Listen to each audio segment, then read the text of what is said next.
بسم اللہ الرحمن الرحیم نحمدہ ونصلی علی رسولہ الکریم اما بعد اعوذ باللہ من الشیطان الرجیم بسم اللہ الرحمن الرحیم۔ محترم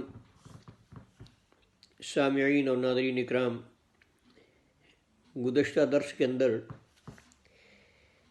میں نے حیا کے متعلق چند گزارشات آپ حضرات کے سامنے پیش کی تھیں۔ اسی کا بقیہ حصہ اس مضمون کی مزید وضاحت کے لیے میں ضروری سمجھتا ہوں کہ کچھ اور باتیں آپ حضرات کے سامنے اس حساس مسئلے پر قرآن و حدیث کی روشنی میں کچھ باتیں مزید آپ حضرات کے گوش گزار کر دوں، کیونکہ یہ حیا اور حجاب اس معاشرے کا وہ حساس ترین مسئلہ ہے۔ جس طرح میں نے گزشتہ درس کے اندر یہ بات عرض کی تھی کہ اگر ہر مسلمان مرد و عورت اس حیا کے زیور کو پہن لے تو الحمدللہ یہ ہمارا معاشرہ جنت نظیر معاشرہ بن جائے۔ قرآن و حدیث کے حوالے سے یہ بات اظہر من الشمس ہے کہ حجاب اور حیا یہ کتنا ضروری ہے۔ ابو داؤد اور ترمذی میں حضرت ام سلمہ رضی اللہ تعالیٰ عنہا ارشاد فرماتی ہیں کہ میں رسول اللہ صلی اللہ تعالیٰ علیہ وسلم کے پاس بیٹھی ہوئی تھی اور وہاں حضرت میمونہ رضی اللہ تعالیٰ عنہا بھی تشریف فرما تھیں۔ ایک نابینا صحابی حضرت عبداللہ ابن ام مکتوم رضی اللہ تعالیٰ عنہ تشریف لائے تو حضور علیہ الصلاۃ والسلام نے ہم دونوں کو فرمایا کہ تم پردہ کر لو۔ ہم نے عرض کیا یا رسول اللہ صلی اللہ علیہ وسلم، کیا وہ نابینا نہیں ہے؟ وہ تو ہمیں نہیں دیکھ سکتے۔ تو آپ صلی اللہ تعالی علیہ وسلم نے ارشاد فرمایا کہ وہ نابینا ہے لیکن تم تو نابینا نہیں ہو نا، تم تو اسے دیکھ سکتی ہو۔ اب اس حدیث شریف کی اگر تھوڑی سی وضاحت اور اس کی تفصیل بیان کی جائے اور اس کی تشریح بیان کی جائے تو یہ بات اظہر من الشمس ہو جاتی ہے کہ پردے کی اور حیا کی کتنی بڑی فضیلت ہے اور اہمیت ہے۔ در حقیقت سید دو عالم صلی اللہ تعالی علیہ وسلم کی زبان مبارک سے پردہ نہ کرنے پر ایک طرح کی ڈانٹ بھی ہے اور پردے کی اہمیت بھی اس سے واضح ہو جاتی ہے۔ پردہ مسلمان عورت کا وہ زیور ہے اور اس کے لیے محفوظ ترین قلعہ ہے۔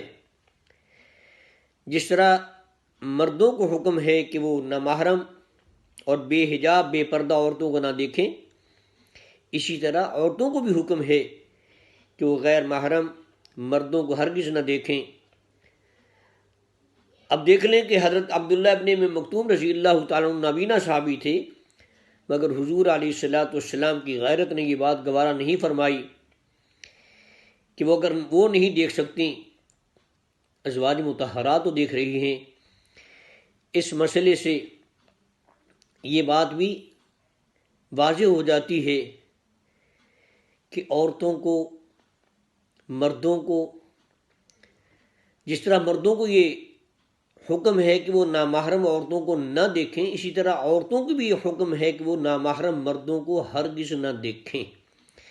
قرآن مجید سورہ احزاب کے اندر اللہ پاک نے دونوں کو ارشاد فرمایا قُل لِّلْمُؤْمِنِينَ يَغُضُّوا مِنْ أَبْصَارِهِمْ، اور اسی طرح فرمایا وَقُل لِّلْمُؤْمِنَاتِ يَغْضُضْنَ مِنْ أَبْصَارِهِنَّ، اے ایمان والے مردوں اپنی نگاہوں کو نیچا رکھو۔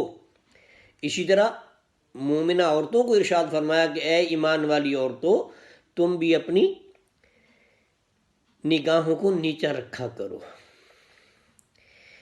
تو اس لیے ہر عورت کو اپنے پورے جسم پر ایک باوقار طریقے سے باوقار لباس، ڈھیلا ڈھالا لباس پہن کر باہر نکلنا چاہیے، اپنا چہرہ بھی چھپا کے رکھیں اور اپنا انگ انگ چھپا کے رکھیں۔